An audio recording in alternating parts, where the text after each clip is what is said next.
what y'all are saying is reminding me of how Snyder talks about like changing the structure, content versus context, and they're all three of them are not like mutually exclusive. And then how like changing the structure changes the meaning that you could derive from it, which is what like NLP is about. Yeah. Yeah. Changing the structure can change the meaning. So in this particular subject that you just mentioned, I've been studying belief a lot. Belief and how we believe and why we believe. It's a basic formula. There's a cause, an effect, and then a meaning of it. That's the structure. And like you said, if you can change one of those three pieces, the whole belief is changed. We're not as complex and complicated as we think we are. We're not. We're very, very simple. So simple that it can be broken to little formulas.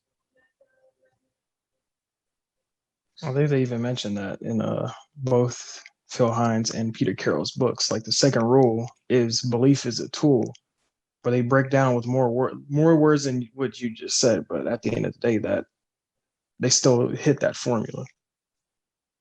Belief is a tool. So you said cause, effect, and then a meaning is derived from that. Yes. So I think that goes back to one of the Snyder videos about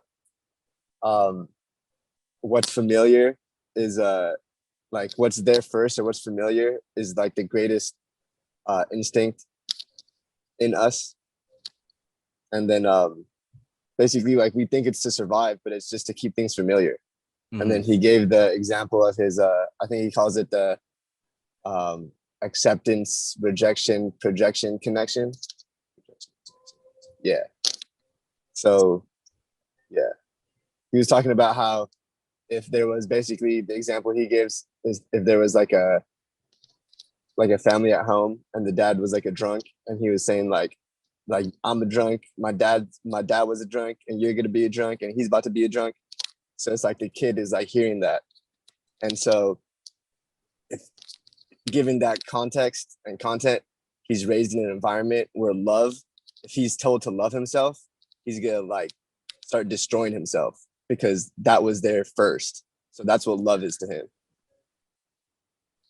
I was like, that's fucking profound. You can see in there the cause and the effect and the meaning that's derived from that belief. And understanding. That's right. Yeah. Like the whole is that a presupposition doesn't necessarily have to make sense, but as long as it has a meaning for a person, because all the language just describes the cause and effect. That's all it is. It's a verbal formula, but it doesn't need to make sense. It just needs to mean something for the person. Yes. Hence why there's a proliferation of all these buzzwords. And you know damn well nobody knows what they're talking about, but they have their own special meaning for frequency, vibration, 5D consciousness. We don't know what the fuck those words mean, but they feel good. So we keep saying them to keep feeling good. Doesn't have to make sense.